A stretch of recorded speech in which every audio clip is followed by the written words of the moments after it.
అందరికీ నమస్కారం. శ్రీ విశ్వవసు నామ సంవత్సరం దక్షిణాయనం వర్ష ఋతువు శ్రావణ మాసం కృష్ణపక్షం ఈరోజు సప్తమి. అశ్విని నక్షత్రం ముగిసిపోయి భరణి నక్షత్రం ప్రారంభమైంది. ఇక భరణి నక్షత్రం ఈరోజు ఉంటుంది కాబట్టి ఈరోజు మంత్రబలంలో ఓం గజలక్ష్మి అయి నమః అనే నామాన్ని మంత్రబలంలో జపించాలి. అలా జపించడం వలన ఆ లక్ష్మీదేవి అనుగ్రహంతో సిరి సంపదలు మనకి అభివృద్ధి చెందుతాయి. సిరి సంపద అంటే జ్ఞానం కావచ్చు, ఐశ్వర్యం కావచ్చు, గౌరవం కావచ్చు. ఇలా అన్ని విధాలుగా మనకి ఏది శుభం జరుగుతుందో అదే గజలక్ష్మి. భక్తి శ్రద్ధలతో అందరూ కూడా ఈరోజు మంత్రబలంలో ఓం గజలక్ష్మి అయి నమః అనే నామాన్ని జపించాలి. ఓం గజలక్ష్మి అయి నమః, ఓం గజలక్ష్మి అయి నమః, ఓం గజలక్ష్మి అయి నమః. అందరూ కూడా ఈరోజు శుక్రవారం గజలక్ష్మి అమ్మవారిని విశేషంగా పూజించండి, ఆచరించండి, అర్చించండి. లక్ష్మిని ఎంత ఆరాధిస్తారో అంత శుభం కలుగుతుంది. ఇక ఈరోజు స్వతంత్ర దినోత్సవం. భారతదేశంలో ఉన్న ప్రతి ఒక్కరూ ఈ స్వతంత్ర దినోత్సవాన్ని ఆచరిస్తూ ఉంటారు. అందరూ కూడా స్వతంత్రంగా జీవించాలి అనేటటువంటి ఒక కోరిక అందరిలోనూ ఉంటుంది. ప్రతి ఒక్కరికి కూడా మన ఆలోచనలు స్వతంత్రంగా వదిలేస్తే ఆనందంగా ఉండవచ్చా, లేదా స్వతంత్రంగా లేకుండా ఆలోచనల్ని కట్టుబడి వేయాలా, లేదా ఏంటి అనేటటువంటి ఆలోచన ఉంటుంది. అయితే ఈరోజు మంచి మాటలో ఒక విషయం, ఒక ఆర్మీమెన్ అంటే ఒక సిపాయి అతను చక్కగా జాబ్ చేసుకొని దేశంలో ఒక యోధుడిగా అతని కార్యం నిర్వహిస్తూ ఉంటారు. అతని లైఫ్ స్టైల్ ఎలా ఉంటుంది అంటే ఉదయాన్నే లేస్తారు, ఎక్సర్సైజ్ చేస్తారు, తర్వాత తన పనేదో తను చేసుకుని కష్టపడుతూ దేశాన్ని రక్షిస్తూ సంపాదించి కుటుంబాన్ని పోషిస్తూ దేశాన్ని రక్షిస్తూ తన జీవితం గడుపుతూ ఉంటారు. అదే ఒక సాధారణమైన వ్యక్తి, ఇంట్లో ఉన్న వ్యక్తి ఏం చేస్తాడు అంటే అతనిలో స్ట్రిట్ అనేది ఉండదు. అలా ఉదయం లేట్‌గా లేవడం, అమ్మా నాన్న పెట్టింది తినడం, తల్లి తండ్రి ఇచ్చిన డబ్బుతో ఖర్చు పెట్టుకొని టైం వృధా చేస్తూ జీవిస్తూ ఉంటాడు. ఇంకొందరు స్వతంత్రంగా ఉండి స్వతంత్రం లేనట్టున్నవారు ఎలా ఉంటారంటే ఇక చదువుకొని ఏదో ఒక జాబ్ చేసుకొని తన లైఫ్, తన జీవితాన్ని ముందుకి సాగిస్తూ ఉంటారు. అంటే బాధ్యతతో కుటుంబాన్ని పోషిస్తూ ఉంటారు. ఇంకొందరు చెడు వ్యసనాలకి బానిసైపోయి స్వతంత్రంగా తిరుగుతూ ఉంటారు. అంటే ఇక్కడ ఎవరికి ఎక్కువ గౌరవం అనేది వస్తుంది అని మనం చూసినప్పుడు ఎవరైతే బాధ్యతగా ఉంటూ, ఎవరైతే నియమ నిబంధనగా ఉంటూ, ఎవరైతే ఉంటారో వాళ్ళకి మాత్రమే ఇక్కడ గౌరవం అనేది లభిస్తుంది. డిసిప్లిన్ జీవితాన్ని ఎన్నుకున్న వారికి మాత్రమే ఇక్కడ గౌరవం ఎక్కువగా కనబడుతుంది. అంటే మన ఆలోచనలో స్వతంత్రంగా బతకడానికన్నా స్ట్రిక్ట్‌గా బతకడమే అతి ముఖ్యమైనది అనేది ఈరోజు మంచి మాట. ఈ కాలంలో ప్రతి ఒక్కరు కూడా అమ్మా నాన్న మనల్ని టైట్ చేస్తున్నారు, అమ్మా నాన్న మనల్ని బంధించేస్తున్నారు, సంప్రదాయాలతో బంధించేస్తున్నారు, మేము ఎలా పడితే అలా ఉండడానికి వీలు కావడం లేదు అని చాలామంది పీజీలలో ఉండడం, లేదా తల్లిదండ్రుల్ని వదిలేసి దూరంగా బ్రతకాలి అనుకోవడం, ఇలాంటివి చాలా జరుగుతూ ఉన్నాయి. ఒక పక్క తల్లిదండ్రుల పైన, ఒకవైపు అత్తమామల పైన, ఒకవైపు కాలేజీల్లో మమ్మల్ని స్ట్రిక్ట్ చేస్తున్నారు అని చెప్పి బయట రూములు తీసుకొని బ్రతుకుతూ ఉన్నారు. అయితే వీళ్ళు గమనించాల్సింది ఏంటంటే ఎవరైతే గురువుల్ని గౌరవిస్తూ సాంప్రదాయాలని నమ్ముతూ ఉంటారో వాళ్ళు చాలా సంతోషంగా, హ్యాపీగా ఉంటారు. ఎవరికైతే సాంప్రదాయాలపైన నమ్మకం లేదో, ఎవరికైతే పెద్ద, చిన్న అనే విశ్వాసం లేకుండా, వాళ్ళని గౌరవించకుండా ఉంటారో వాళ్ళు ప్రశాంతంగా ఉండలేరు. అనుక్షణం భయంతో, అంటే వాళ్ళు స్వర్గము అనుకొని నరకాన్ని అనుభవిస్తూ ఉంటారు.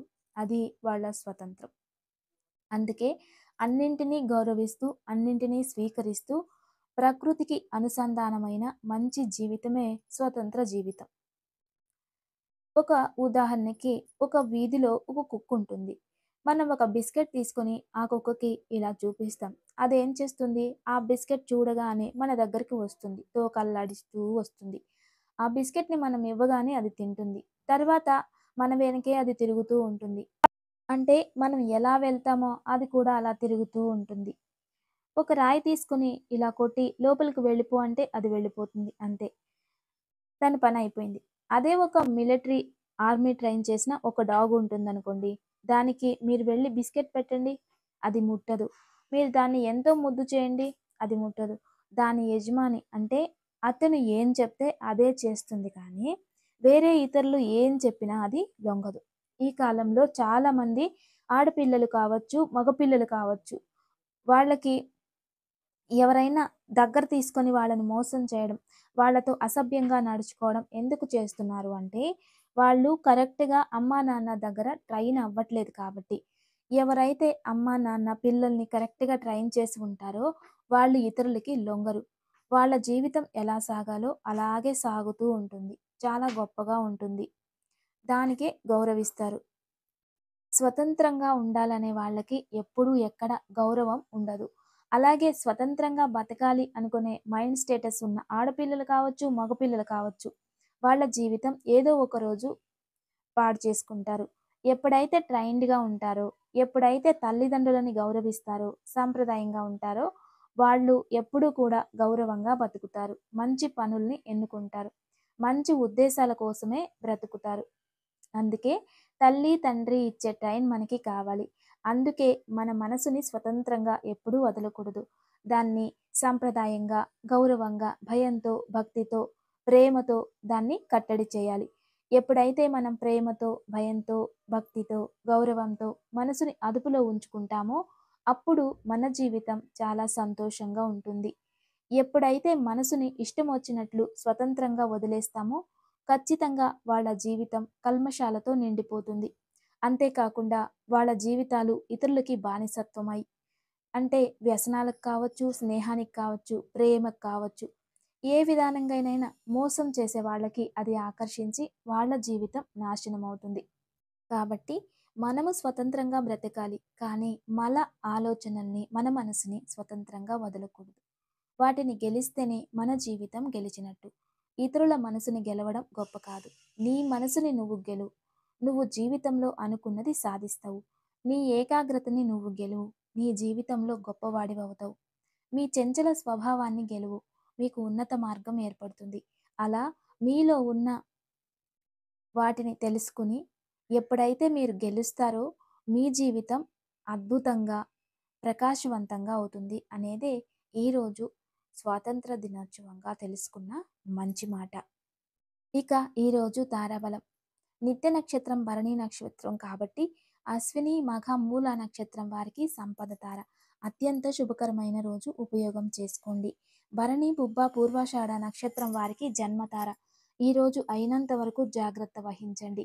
కృతిక, ఉత్తర, ఉత్తరాషాఢ వారికి పరమమిత్ర తార. అత్యంత శుభకరమైన రోజు, ఉపయోగం చేసుకోండి. రోహిణి, హస్త, శ్రవణ నక్షత్రం వారికి ఈరోజు మిత్రతార. అత్యంత శుభకరమైన రోజు, ఉపయోగం చేసుకోండి. మృగశిర, చిత్త, ధనిష్ట నక్షత్రం వారికి ఈరోజు నైదన తార. అంత శుభం కాదు, జాగ్రత్త వహించండి. ఆరుద్ర, స్వాతి, శతభిష నక్షత్రం వారికి ఈరోజు సాధక తార. విశేషమైన రోజు, ఉపయోగం చేసుకోండి. పునర్వసు, విశాఖ, పూర్వభాద్రపద నక్షత్రం వారికి ప్రత్యక్తార. ఇది అంత శుభం కాదు, జాగ్రత్త వహించండి. ఇక పుష్య, అనురాధ మరియు ఉత్తరాభాద్రపద నక్షత్రం వారికి ఈరోజు క్షేమతార. ఉపయోగం చేసుకోండి. ఆశ్లేష, జ్యేష్ఠ, రేవతి నక్షత్రం వారికి ఈరోజు విపత్తార ఉంది. అయినంత వరకు జాగ్రత్త వహించడం మంచిది. ఇక రేపు రేపు శ్రీకృష్ణ జన్మాష్టమి, గోకులాష్టమి విశేషమైనటువంటి రోజు. ఈ గోకులాష్టమిని ఎందుకంటారు, శ్రీకృష్ణ జన్మాష్టమి అని ఎందుకంటారు అనే విషయాన్ని మనం రేపటి వీడియోలో వివరంగా తెలుసుకుందాం. అయితే ఈరోజు ఏంటంటే, పూర్వంలో ద్వాపర యుగంలో మనకి కృష్ణాష్టమి వస్తుంది. ద్వాపర యుగం, దానికి ముందు యుగం అంటే త్రేతాయుగం. త్రేతాయుగంలో ఎవరుండేవారంటే శ్రీరాముల వారు మరియు సీతామాత ఇద్దరు కూడా వనవాసంలో ఉండేటప్పుడు వాళ్ళు ఎటువంటి ఆహారం సేవించేవారంటే, భూమి లోపల దొరికే ఆహారాలు అంటే దుంపలు అటువంటివి తినుకుని జీవించేవారు. ఆ సమయంలో ఒక చోట కూర్చొని ఉంటారు. దాహం వేస్తూ ఉంటుంది. నీరు కావాలి సీతామాతకి. అలా అనుకొని ఆలోచిస్తూ ఉంటే ఆ సమయంలో ఒక మయూరం వస్తుంది అక్కడికి. ఆ మయూరు పక్షి వచ్చి, నేను దారి చూపిస్తాను నీళ్ళకి, నా వెంట రండి అంటుంది. అప్పుడు దారి చూపించుకొని వెళ్ళేటప్పుడు నెమలి పించాన్ని ఒక్కొక్క దాన్నే వదులుకుంటూ దారి చూపించుకొని వెళ్తూ ఉంటుంది. అంటే గుర్తు ఒకటి అక్కడ వదిలేసుకొని వెళ్ళడం. అలా వెళ్తూ వెళ్తూ చాలా దూరంలో చిన్న జలపాతం దగ్గరికి తీసుకెళ్తుంది. అక్కడికి తీసుకెళ్తే అక్కడ నీళ్లు లభిస్తాయి. వీళ్ళు సేవిస్తారు. సేవించిన తర్వాత ఆ నెమలి వైపు శ్రీరాముల వారు చూడగానే వాళ్ళకి చాలా ఆశ్చర్యం అవుతుంది. మరియు బాధ వేస్తుంది. ఎందుకంటే నెమలికి అద్భుతమైన ప్రకృతి వరం ఉంటుంది. ఏంటి అవంటే నెమలి పక్షి ఎప్పుడైనా ఒక సర్పము అప్పుడప్పుడు తనపై ఉన్న పొరని ఎలా వదులుకుంటుందో, అలా నెమలి సంవత్సరంలో ఒకసారి దాని శరీరం పైన ఉన్న నెమలి పించాలు అంటే నెమలికలన్నింటినీ కూడా సంవత్సరంలో ఒకరోజు తన శరీరంలో నుండి వదులుతుంది. అలా వదిలేసి వెళ్తూ ఉంటే అవన్నీ గుంపులు గుంపులుగా ఒకే చోట ఉంటాయి. ఆ నెమలి పించాలన్నీ కూడా అంటే ఆ నెమలికలన్నీ కూడా ఒకే చోట మనకి ఎలా లభిస్తాయి అంటే అవి అక్కడ వదిలేసి ముందుకు వెళ్ళిపోయి ఉంటుంది. ఆ తర్వాత 3, 4 మాసాలకి అవి కొత్తవై నెమలి ఈకలు పెరుగుతాయి వాటి శరీరంలో. కానీ ఆ ఋతువు కాదది. ఆ నెమలి వాళ్ళకి దారి చూపించడానికి తను స్వయంగా తను ఒక్కొక్క దాన్ని కూడా కొరికి కింద వేసుకొని వెళ్తుంది దారి చూపించడానికి. అది శ్రీరాములు వారు చూడగానే ఎందుకు వాళ్ళకి కళ్ళల్లో నీళ్ళొచ్చాయి అంటే, ఆ నెమలికలన్నింటినీ కూడా వదిలేయడం వలన రక్తం కారుతూ ఉంటుంది. దాన్ని చూడగానే ఏంటమ్మా ఇలా చేసావు మయూరా అని సీతమ్మ అడుగుతుంది.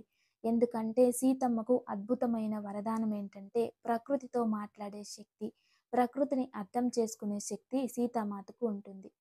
సీత అంటేనే అర్థం.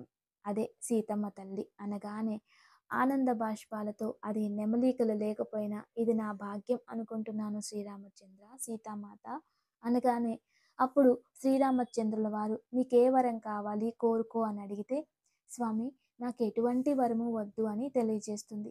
లేదు, నీకేదైనా నేను ఇవ్వాలి. అయితే ఈరోజు మా కోసం నువ్వు ఏదైతే వదులుకున్నావో అది నా జీవితాంతం శిరస్సు పైన ఉంచుకుంటాను. వచ్చే జన్మలో ఇప్పుడు మేము సన్యాసులం కాబట్టి ఎటువంటి వాటిని అలంకరించము. వచ్చే జన్మలో నీ నెమలీకని వదిలేసిన దాన్ని పించాన్ని నా శిరస్సు పైన అలంకారంగా ఉంచుకుంటాను అని ఆ నెమలికి శ్రీరామచంద్ర ప్రభు వరాన్నిస్తారు. అందుకే ఈ ఒక నెమలి పించాన్ని కృష్ణుల వారు శిరస్సు పైన మనం చూస్తూ ఉంటాం. ఇటువంటి అద్భుతమైన నెమలి పించం మీకు ఎందుకు ఇది ఈరోజు తెలుసుకోవాలి అంటే, నెమలి పించం ఎక్కడైతే ఉంటుందో అక్కడ కృష్ణుల ఆశీస్సులు ఉంటాయి. అందువలన రేపు మీరు విశేషంగా కృష్ణాష్టమి ప్రయుక్తంగా రేపు ఉదయాన్నే కృష్ణుడికి ఏ విధానంగా పూజించినా అది శుభమే. ప్రేమతో పూజించాలి. భక్తి అంటేనే ప్రేమ. కల్మషం లేని ప్రేమతో రేపు ఉదయాన్నే కృష్ణుల వారికి బాలకృష్ణుడు అంటాం కదా, బాల రూపంలో ఉన్న కృష్ణుడిని పూజించడం రేపు విశేషం. కాబట్టి మన ఇంట్లో బాలకృష్ణుడు ఉన్నా పూజించండి, రాధాకృష్ణుడు ఉన్నా పూజించండి, రుక్మిణి సత్యభామ సమేత కృష్ణుడు ఉన్నా రేపు పూజించండి. కానీ నెమలి పించాన్ని కృష్ణుడి ముందు పెట్టడం మాత్రం మర్చిపోకండి. అది లేదా పూలు అక్షంతులు తీసుకుని స్వామి ఇది నెమలి పించం అనుకొని మీకు సమర్పించుకుంటున్నాను అని సమర్పించండి. లేదా నెమలి పించం రేపు ఉదయం లోపల మీకు లభిస్తే ఎక్కడైనా సంపాదించండి. ఎవరైనా షాప్స్లో అమ్ముతూ ఉంటారు, ఏదైనా పూజా స్టోర్స్లో దొరకచ్చు. లభిస్తే తీసుకొచ్చుకోండి. ఒక్క చిన్న నెమలి పించం దొరికినా చాలు. దొరికితే తెచ్చి శ్రీకృష్ణుల వారి ముందు పెట్టండి. అది ఖచ్చితంగా అక్కడ కృష్ణుడు దాన్ని స్వీకరిస్తారు. మనము ఇళ్లల్లో వండిన పదార్థాలని భగవంతుడు స్వీకరిస్తాడా లేదా? మీకు అనుమానం ఉన్న నెమలి పించం పెడితే మాత్రం స్వీకరిస్తాడు, అందంగా కనబడతాడు. అందువలన ఒక నెమలి పించాన్ని భగవంతుని ముందు పెట్టండి. తదుపరి దాన్ని ఏం చెయ్యాలి అంటే సాయంత్రమే ఆ నెమలి పించాన్ని తీసి తులసి దగ్గర పెట్టాలి. ఎందుకంటే తులసికి నెమలి పించం అలంకారంగా ఉంటాడు కదా. నేను లేకపోయినా నా దగ్గర ఎప్పుడు ఉండే ఈ నెమలి పించాన్ని నీకు ఇస్తున్నాను, ఇది నీ దగ్గర ఉంటే నేను ఉన్నట్టే అని తులసికి ఇస్తాడు. అలా మీరు ఏం చేయాలి, రేపు ఉదయం శ్రీకృష్ణుల వారి ముందు చక్కగా నెమలి పించాన్ని పెట్టి కృష్ణుణ్ణి పూజించి మధురాష్టకం చదవండి. భగవంతుడికి వెన్నని నైవేద్యంగా పెట్టండి. వెన్న శ్రీకృష్ణుల వారికి అత్యంత ప్రియమైనది. కొంచెం కుండలో వెన్న వేసి దేవుడి ముందు పెట్టండి. అలా చేసిన తర్వాత రేపు సాయంత్రం ఏం చేస్తారంటే, చాలామంది అంటే మన ఇంట్లో ఉన్న చిన్నారుల్ని చక్కగా వాళ్ళ పాదాలకి పారాని కానీ లేదా పసుపు కానీ లేదా కుంకుమ కానీ చక్కగా రాసి వాటిలో అడుగుల్లో నడిపించుకొని దేవుడి దగ్గర వదిలేసి తదుపరి ప్రతి అడుగు దగ్గర కూడా ఒక్కొక్క దీపం వెలిగిస్తారు. లేదా ఒక పుష్పం పెడతారు. తర్వాత దేవుడి గదిలో కూర్చొని ఆ బాలకృష్ణుడు ఉన్నాడని చక్కగా పూజిస్తారు. ఇది రేపు కృష్ణాష్టమి రోజు అందరూ ఆచరించే ఒక పూజ. కానీ కృష్ణాష్టమి రోజు కూడా వినాల్సిన ఒక కథ ఉంది. దాన్ని ఖచ్చితంగా రేపు మనం తెలుసుకుందాం. అయితే రేపు ఎవరైతే శ్రీకృష్ణ వారిని పూజిస్తారో వాళ్ళకి ప్రశాంతత లభిస్తుంది. ఎవరైతే కృష్ణుల వారిని రేపు భక్తితో, ప్రేమతో అర్చిస్తారో వాళ్ళకి అపారమైన ప్రేమ లభిస్తుంది. సత్సంతానం లభిస్తుంది. గౌరవం లభిస్తుంది. మరియు రేపు విశేషంగా భగవద్గీత పారాయణం చేయడం మర్చిపోకండి.